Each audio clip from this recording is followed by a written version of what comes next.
selalu mengingatkan kepada kebaikan, selalu mengingatkan kepada ibadah kepada Allah Subhanahu wa taala. Juga ibu harus berbahagia ketika punya suami yang soleh, nyuruh sholat, nyuruh ngaji dan sebagainya. Harus berbahagia. Sebab itu kata Rasulullah, ciri pertama dikatakan berbahagia di dunia. Dalam Al-Quran ada beberapa tipe 3 keluarga nih. Jika tinggal kita pilih yang mana ya Pak Rekamnya.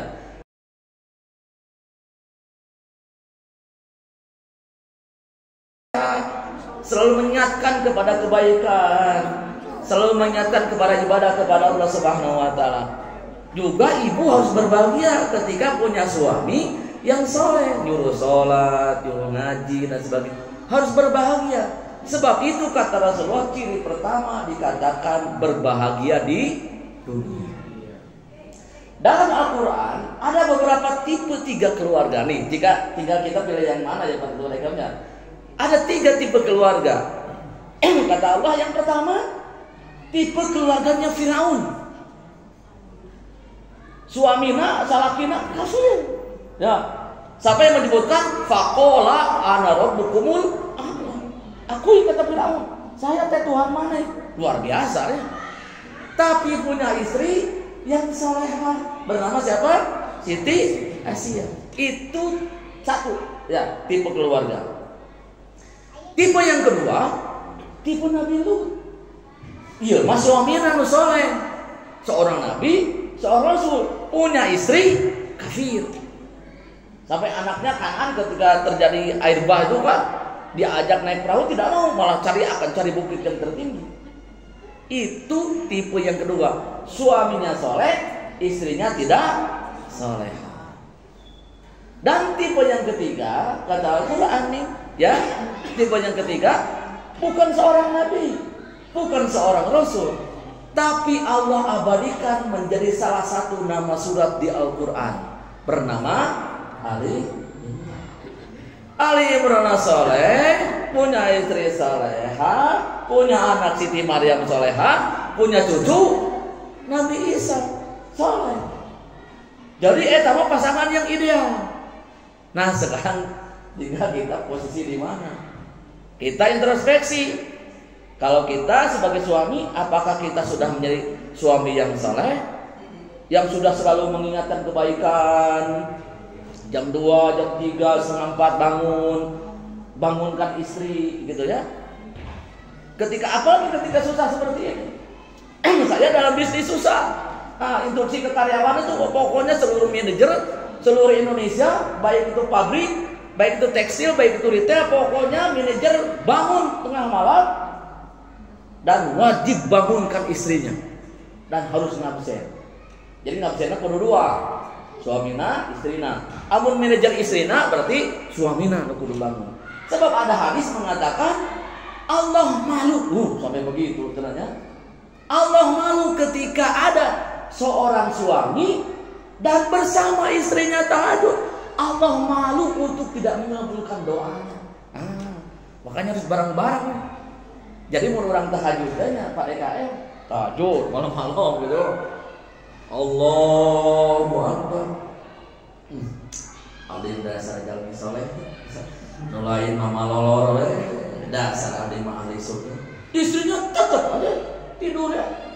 Ibu juga bangun tahajud, kan baik salaki mah paduli teuing lah, yang penting saya wes solehah. Padahal Allah mengatakan lamun dua nana, kalau dua-duanya tahajud bersama-sama, Allah malu untuk tidak mengabulkan. Luar biasa ya. Rasulullah pernah ini 3 hari 3 malam dakwah. Kelalang beli, hanya sempat minum makan buah korma saja. Di malam yang terakhir Rasulullah pulang dan sudah lapar. Dia bawa sebungkus makanan. Pas mau makan ingat kepada istrinya di rumah. Kalau saya makan nanti istri saya gimana? Sudah makan belum? Kata Rasulullah. Akhirnya Rasulullah pulang tuh tengah malam ke rumahnya. Assalamualaikum. Istrinya sudah tertidur lelap. Menurang kemana? Kang Gobor menurang. Assalamualaikum. molor wae gitu majikan teh salaki mah gawe molor wae gawe. Tapi Rasulullah luar biasa, tidak berani mengganggu Rasulullah. Masuk Rasulullah, lapar banget, mau makan, istrinya sedang tidur. Kata Rasulullah nih, kasihan ya, mau makan sendiri kasihan. Akhirnya Rasulullah simpan tuh makanan di pojok rumahnya. Rasulullah gak biasa tidur, gak lapar. Sarwa jeung urangnya, mun urang mun lapar nang dapur. Jam 11, jam 12 lebih saudara. Dah lapar mati bisa sare, urtak karatak. Nuju naon bi? Cari Indomie, lapar teu bisa sare. Tamun Rasulullah mah teu bisa tidur karena lapar teh, tahajud Rasulullah mah. Teu bisa tidur, tahajud Rasulullah. Tahajud Rasulullah. Ada 3 tipe keluarga. Kata Allah yang pertama, tipe keluarganya Firaun. Suamina, salakina, kafir. Ya, siapa yang menyebutkan faqala ana rabbukumul a'la. Akui kata Firaun, saya teh Tuhan mana? Luar biasa ya. Tapi punya istri yang salehah. Bernama siapa? Siti Asia. Itu satu, ya, tipe keluarga. Tipe yang kedua, tipe Nabi Lut. Iya, mas suaminya anu soleh, seorang nabi, seorang rasul, punya istri kafir. Sampai anaknya Kan'an ketika terjadi air bah itu kan, diajak naik perahu tidak mau, malah akan cari bukit yang tertinggi. Itu tipe yang kedua, suaminya soleh, istrinya tidak soleh. Dan tipe yang ketiga, kata Al-Quran nih, ya, tipe yang ketiga bukan seorang nabi, bukan seorang rasul, tapi Allah abadikan menjadi salah satu nama surat di Al-Quran, bernama Ali Imran soleh, punya istri soleha, punya anak Siti Maryam soleha, punya cucu Nabi Isa soleh. Jadi etama pasangan yang ideal. Nah sekarang jika kita posisi di mana? Kita introspeksi. Kalau kita sebagai suami, apakah kita sudah menjadi suami yang saleh, yang sudah selalu mengingatkan kebaikan, jam 2, jam 3, setengah 4 bangunkan istri, gitu ya. Apalagi ketika susah seperti ini. Saya dalam bisnis susah. Instruksi ke karyawan itu pokoknya seluruh manajer, seluruh Indonesia, baik itu pabrik, baik itu tekstil, baik itu retail, pokoknya manajer bangun tengah malam dan wajib bangunkan istrinya dan harus ngabsen. Jadi ngabsennya kudu 2, suamina, istrina. Amun manajer istrina berarti suamina kudu bangun. Sebab ada hadis mengatakan Allah malu, sampai begitu ternyata. Allah malu ketika ada seorang suami dan bersama istrinya tahajud. Allah malu untuk tidak mengabulkan doanya. Makanya harus bareng-bareng. Jadi mau orang tahajudnya Pak DKM tahajud malam-malam gitu. Allahu Akbar. Alin dasar jalmi soleh. Nulain mama lolor dasar alin mah ahli surga. Istrinya tetap aja tidur ya. Ibu juga bangun tahajud. Kan bae salaki mah paduli teuing lah. Yang penting saya we solehah. Padahal Allah mengatakan lamun duanana, kalau dua-duanya tahajud bersama-sama, Allah malu untuk tidak mengabulkan. Luar biasa ya. Rasulullah pernah ini 3 hari 3 malam dakwah. Kelalan guling, hanya sempat minum, makan buah kurma saja. Di malam yang terakhir Rasulullah pulang dan sudah lapar. Dia bawa sebungkus makanan. Pas mau makan ingat kepada istrinya di rumah. Kalau saya makan nanti istri saya gimana? Sudah makan belum? Kata Rasulullah. Akhirnya Rasulullah pulang tuh tengah malam ke rumahnya. Assalamualaikum. Istrinya sudah tertidur lelap. Mun urang kemana? Kang Gobor mun urang. Assalamualaikum. Molor wae gitu majikan teh salaki mah gawe molor wae gawe. Tapi Rasulullah luar biasa, tidak berani mengganggu Rasulullah. Masuk Rasulullah, lapar banget, Mau makan, istrinya sedang tidur. Kata Rasulullah nih, kasihan ya. Mau makan sendiri kasihan. Akhirnya Rasulullah simpan tuh makanan di pojok rumahnya. Rasulullah gak biasa tidur, gak lapar. Sarwa aja kurangnya. Mun lapar nang lapar. Jam 11, jam 12 lebih saudara. Dah lapar mati bisa sare. Urtak karatak. Nuju naon bi? Cari Indomie, lapar teu bisa sare. Tamun Rasulullah mah teu bisa tidur karena lapar teh. Tahajud Rasulullah mah. Teu bisa tidur. Tahajud Rasulullah ibadah. Menjelang pagi sholat subuh nih adzan ke masjid Rasulullah SAW. Pulang dari masjid dengan tubuh yang ada gemetar karena lapar, Rasulullah pulang dari masjid berbahagia sebab akan makan bersama istrinya tercinta. Datang ke rumahnya, Assalamualaikum, Waalaikumsalam. Bahagia, sudah beberapa hari tidak ketemu.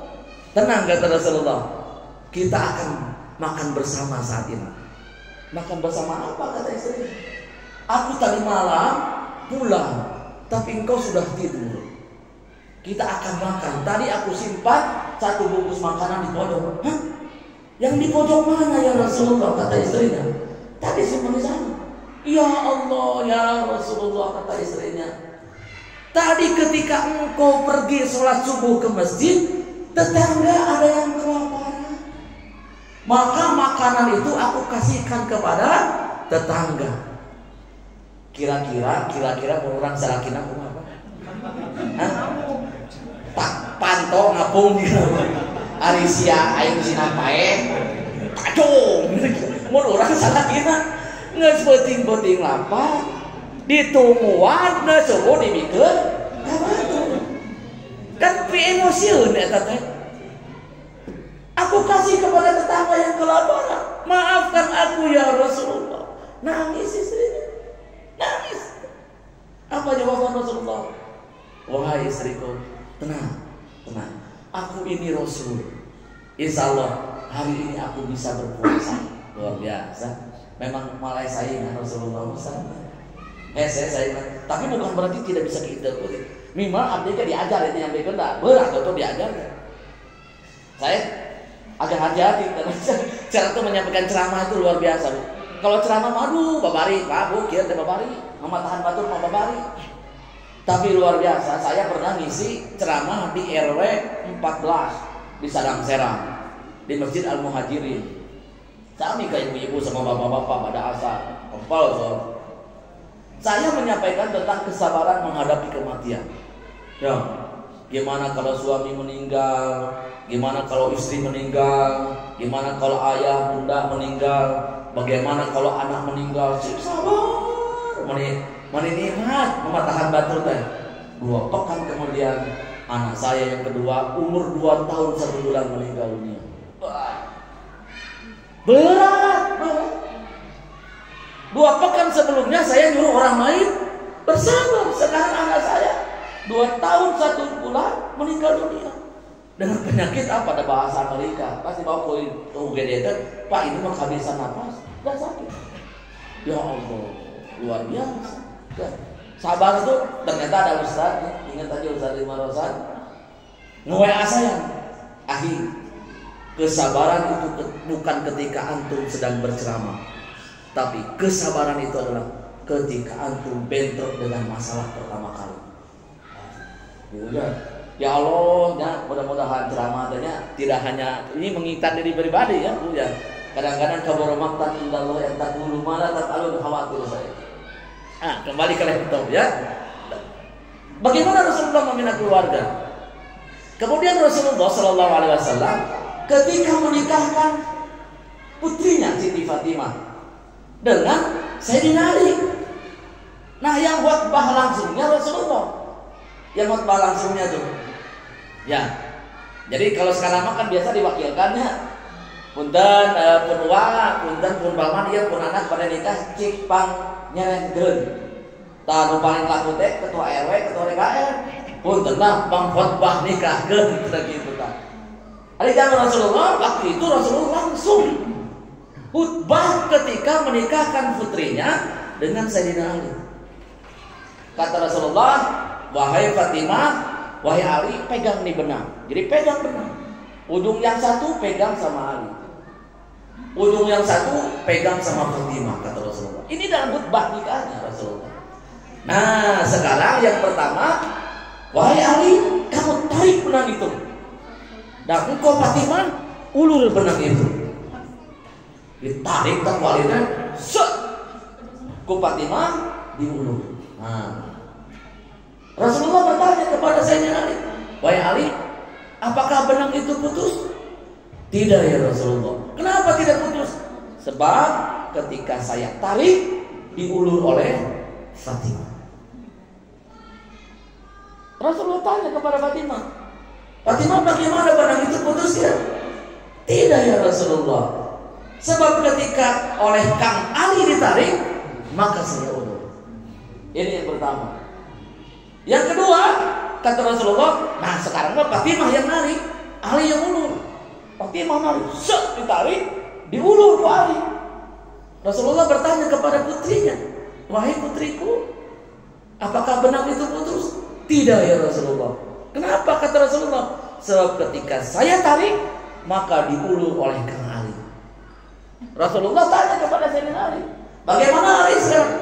Apakah benang putus? Tidak ya Rasulullah. Sebab ketika ditarik oleh Fatimah, diulur oleh saya. Ini yang kedua. Yang ketiga, kata Rasulullah, wahai Ali, tarik. Fatimah, tarik benangku. Tarik benang, ha? Ku Ali tarik, ku Fatimah tarik. Set. Kira-kira kumaha itu benang? Putus, pegat. Rasulullah bertanya pada Ali, bagaimana Ali kondisi benang? Putus ya Rasulullah. Kenapa putus Ali? Sebab ketika ditarik oleh saya, ditarik juga oleh Fatimah. Rasulullah bertanya kepada Fatimah, bagaimana Fatimah? Putus ya Rasulullah. Kenapa putus? Sebab ketika ditarik oleh saya, oleh Kang Ali juga ditarik. Kata Rasulullah, itulah rumah tangga. Ya, kata Rasulullah, itulah rumah tangga. Wahai Fatimah, ketika suamimu marah, Ali marah, maka engkau diam Fatimah, diam. Dan wahai Ali, ketika istrimu marah, engkau diam Ali. Sebab ketika engkau marah Ali, Fatimah marah, maka putuslah rumah tangga. Luar biasa ya pesan Rasulullah Sallallahu Alaihi Wasallam. Kita tekan. Saya ingat waktu dinikahkan, memang dikenalkan dari dia. Saya dikenalkan oleh Ustaz Dalis, Bu, punya istri dari lulus kuliah. Siap tuh antum kawin cenah. Siap tan. Aya kitu awawena. Aya cenah. Terus datangnya ka imah pasti kasihkeun fotona bogo saya nah. Duh ka istrina kudu ka bogo. Ah pokona bener we nya gitu. Nah, saya istimewa teh anu penceramah masuk di payung pesan saya. Jadi saya aya jeung awena aya bener we gitu kan. Nah, saya jadi inget ketika bilang ngelamar ya. Jadi ketika ngelamar, atuh hoyongna kudu geulis ari manehna hideung, kriting, goreng apa nama. Ari ngalamar ke budak raja bari geulis. Datang sorangan, kumaha caritana? Ditolak. Aduh, ditolak. Nya nyeri hati ditolak ke masing jelema soleh. Teu bawa ambulan. Dah, can musim WA hari tama. Hanya mintalah bantuan kepada Rasulullah. Ya Rasulullah, tolong bantu lamarkan saya. Rasulullah yang datang. Kata bapaknya, ya bentar Rasulullah sama tanya ke anaknya mau diterima atau tidak. Anaknya nanya, siapa yang melamarkan Rasulullah? Terima kan? Terima. Padahal anggap ini kita mengalami. Saya jadi ingat tentang Ustaz Dalis sebaik perlu diterima, gitu kan? Ternyata kata itu kan, kata istrinya itu, kata istri saya sekarang itu, saya mah tergantung ustadzah saja. Kalau memang baik terima, jadi terima. Ya itu mah pokoknya mau ke abdi gitu kan. Oh, alhamdulillah.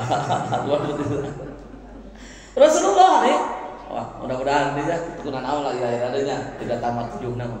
Rasulullah ketika menerima ayat pertama surat naon? Surat Iqra biasanya. Iqra. Ya, pertama Iqra di Gua Hira. Yang pernah datang ke Mekah, yang pernah umroh atau hadiah, ya, aduh ke Gua Hira teh jauh. Pak, nanya ke kita Gua Hira tuh. Ketika itu Rasulullah berujlah menyendiri, berenung. Kurang ayat tahajudnya, berenung. Tiba-tiba Rasulullah disuruh datang. Ikro, baca. Itu bisa baca, saya mati bisa. Ikro baca, ditangkap. Hewas Rasulullah ke. Langsung lari. Hari titurubun bahasa Indonesia. Titurubun. Kan turun bari rusuh titurubun. Saya baca Indonesia. Tergesa-gesa saya tertuturubun. Lupa. Datang ke rumahnya, ya. Kan Rasulullah menggigil, diselimuti. Takut Rasulullah. Selimuti aku pada istrinya. Cek istrinya tegar katanya. Ya Habibi, ya Habibi.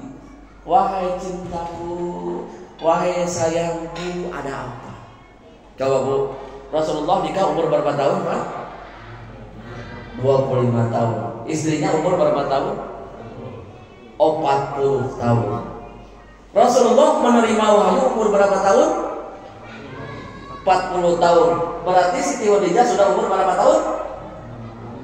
55. Wes ini. Coba bayangkan punya Rasulullah 40 tahun, punya istri Khadijah 55 tahun ini.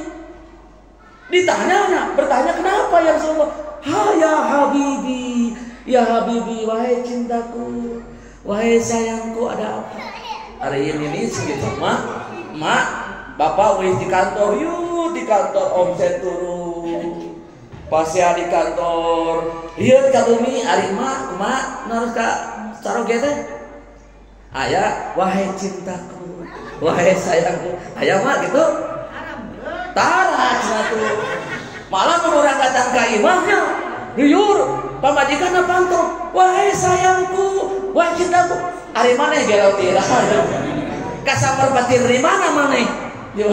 Padahal zaman Rasulullah, eta sudah 50 tahun, Siti Khadijah masih bahasa yang resmi, sayangku, cintaku, beb, daddy, mam, gitu. Ayo nama awal kawin, dunia serasa milik berdua, indah. Nah pengantin baru, gitu. Pengantin baru hidup seetik, bobos. Kunaon bobos. Nah pengantin anyar. Boga budak 4, boga budak 5. Leungitah beb, dedi teh. Kamana inung barudak? Kamana bapak barudak? Malah mempasea mertua yang tidak tahu apa-apa dibawa-bawa. Siapa kelakuan jika medoha dibawa-bawa. Ya, anak sudah punya 4, punya 5, renai. Wah, baru raat. Ya, gitu. Pada zaman Rasulullah, wahai cintaku, wahai sayangku. Ya. Jadi luar biasa nih ya. Rumah tangga yang luar biasa. Babari, tapi bisa diusahakan. Ya, karena Rasulullah sebagai kudwah, sebagai uswah, sebagai contoh, insya Allah. Rasulullah manusia biasa, ya Rasulullah. Artinya bisa diikuti nama kita. Rasulullah ketika perang Uhud itu yang luar biasa. Rasulullah terkena tombak, Rasulullah sampai giginya patah, dan Rasulullah sampai terjebak ke lubang di perang Uhud. Dan ketika dibangunkan, ternyata Rasulullah berdarah. Jadi jangan dikira Rasulullah tenang. Rasulullah jagonya, Rasul pasti tergerak di kadeh. Mau di mana tergerak, mau di kalau tergerak. Rasulullah manusia biasa ditombak luka, dibaledong, giginya tanggal luka. Karena Rasulullah manusia biasa. Jadi contohnya.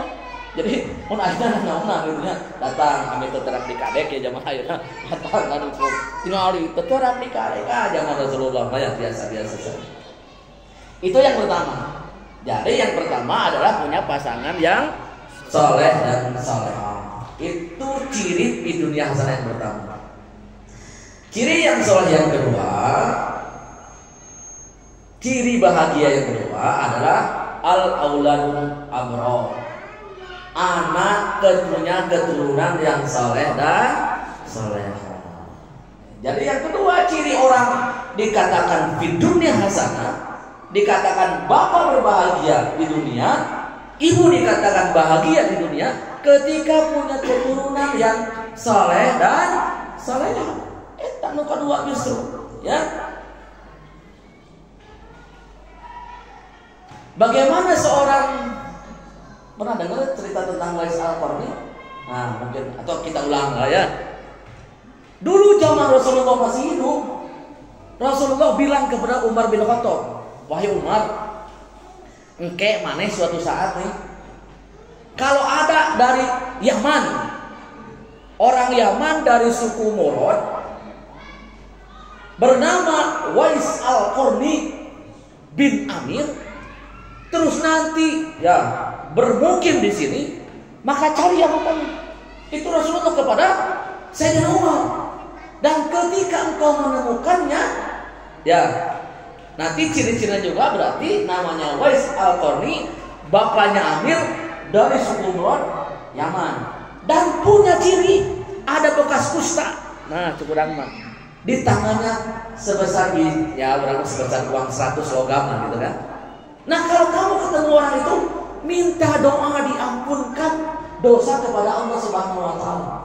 Itu Rasulullah berpesan kepada Sayyidina Umar. Sayyidina Umar kan sahabat Nabi. Sayyidina Umar teh khalifah, dijamin masuk surga kalau sini.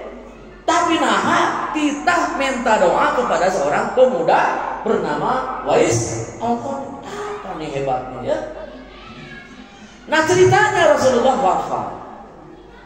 Ya, dan kejadian ini setelah Rasulullah wafat. Suatu saat mendengarlah Umar, ada dari Yaman, kafilah Yaman yang bermukim sedang perjalanan untuk dagang. Ingat, saya Umar, ingat nih, kalau ada dari Yaman ini ingat kata Rasulullah dulu ketika hidup, temui yang bernama Wais Al-Qarni. Akhirnya Sayyidina Umar datang. "Wahai sahabat-sahabatku dari Yaman, Anda ini berasal dari suku mana?" "Dari suku Murad." Kena dua ada ciri, Yaman, suku Murad, benar. Kemudian Umar bertanya lagi, "Adakah di antara kalian yang bernama Wais Al-Qarni?" "Saya, Khalifah." Sebentar, ini Wais Al-Qarni mana ya, di situ tukang sayur ya, di Simpang Mongkolan ya. Dia tuh jelas ya. Sebab dia orang istimewa ya. Istimewa. Pak Umar wae sebagai ulama disuruh minta doa ke Rasulullah, istimewa ya. Wais Al-Qarni mana? Oh, Anda ya, antum ya. Bapakmu siapa? Amir. Deg-degan yo. Umar deg-degan.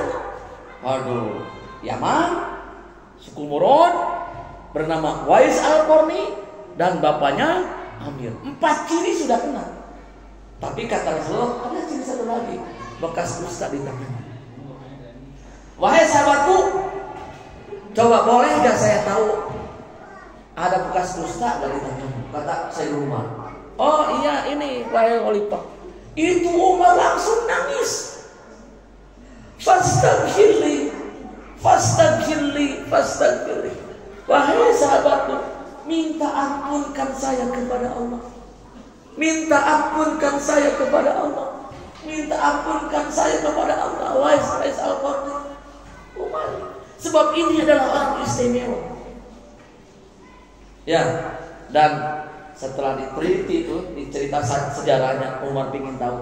Ternyata Wais Al-Qarni orang yang sangat taat kepada siapa? Kepada kedua orang tua. Ya, makanya luar biasa doanya.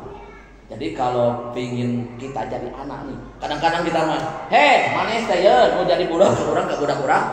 Sing soleh, sing soleha, sing taat ka bapak jeung ka mama." Hari urang kan budak ka kolotnya. Hari urang ka kolot baru diteuing, pokokna mah budak urang ka urang. Nah, padahal cek hadis, ketika kita ingin anak kita soleh dan soleha, berbakti kepada kita sebagai orang tuanya, maka kita harus berbakti kepada orang tua. Cek hadis ya. Amun budak orang ari hayona bedegong, sing soleh ya Allah, bedegong we ese diatur. Tah bawa orangnya ke kolot bedegong. Ya, eta cek hadis juga gitu. Introspeksi ya. Jadi begitu. Jadi Wais Al-Qarni luar biasa. Sampai Sayyidina Umar saja sebagai khalifah diminta doanya. Nih ada 3 pemuda nih. Ada 3 pemuda ya. Kayaknya sebentar lagi, nah insya Allah kapan-kapan lagi ya. Tunggu masih jauh, berdua ya. 3 pemuda sedang perjalanan. Teh hujan, karena di gurun, ngiuhan, berteduh di dalam guha, berteduh, gulutuk teh batu. Nah bahasa Indonesia saya dari gulutuk teh naon. Dok teh, takkan lawang panto guha Ustaz. Aduh, kumaha ieu kaluar kakerem di dalam guha. Nah, ketika kita menemukan kesulitan, kata hadis, coba berdoa kepada Allah Subhanahu wa taala dengan amal-amal yang pernah kita lakukan. Ya. Kesulitan, bisnis, usaha, tong datang ke dukun. Tong datang ke prama. Jang, ieu nomor jitu jang. Ieu nomor jitu. Mulu jang menang sambil lihat mun ada ge maneh heula atuh tiba-tiba urang mun nomor jitu mah. Sampai abdi menang jeung aya orang sampai ke tengah saya. Ada orang gila lewat. Orang gila. Jang. Nomor sabar jang, nomor sabar. Sadikir. Nu nanya tuluy ge gitu kan. Nanya ke dia. Gitu. Jadi berdoa, ya Allah. Yang pertama ada 3 pemuda aja. Ya Allah, saya ini pengusaha. Ya. Saya tidak pernah telat bayar gaji karyawan saya, ya Allah. Sebelum keringatnya habis, saya bayar karyawan saya. Ya Allah, seandainya ini jadi amalan bagi saya, bukakan pintu gua ini ya Allah. Ngegeser, sedih. Wah, saya ngomong asuh berarti kenapa? Geser, bukan doa doang. Ya Allah, saya ini kata orang ganteng ya Allah. Saya ini kaya ya Allah. Suatu saat saya diajak berzina oleh seorang perempuan cantik dan saya suka kepadanya ya Allah. Tapi karena saya takut kepadamu ya Allah, saya hindari wanita itu. Kalau ini amal soleh ya Allah, bukakan pintu gua ini. Geser, sakit deh baik. Cakap kita keluar. Yang ketiga, berdoa. Ya Allah, saya ini tukang penggembala kambing. Ya, setiap hari saya peras susunya sebelum pulang dan pasti saya kasihkan kepada kedua orang tua saya, kepada ibu dan bapak saya. Suatu saat saya terlalu jauh penggembala kambing. Saya peras susunya, ternyata pulang ke rumah. Sebelum pulang ke rumahnya, pulang ke rumah orang tuanya, mau ngasih air susu kambing yang dia peras, ibu dan bapaknya sudah tertidur. Akhirnya dia tungguin. Serumah tuh dengan ibu bapaknya. Tengah malam saya tungguin ingin yang pertama kali meminum susu ini adalah ibu dan bapak saya. Tengah malam anaknya bangun nangis, pingin minum susu. Aku tidak kasihkan ya Allah. Sebab ini ingin aku kasihkan pertama kali kepada ibu dan bapakku. Ini sebagai suami, orang suami ya. Sebagai seorang suami, sebagai laki-laki ya. Jam 2 anakku bangun lagi. Aku gak kasihkan. Sebab aku ingin yang pertama kali minum ini anakku, adalah ibu dan bapak. Sampai jam 4 ibu saya bangun. Dengan tubuh gemetar karena semalaman tidak tidur, nunggu ayah dan ibunya bangun untuk minum air susu. Jam 4 bangun, kemudian aku kasihkan minuman itu kepada ibu dan bapakku, kemudian kepada anak. Ya Allah, seandainya ini menjadi amal soleh bagi saya, bukakan pintu gua ini ya Allah. Ngagulutuk, terbuka pintu gua ini. Jadi doa anak yang soleh luar biasa.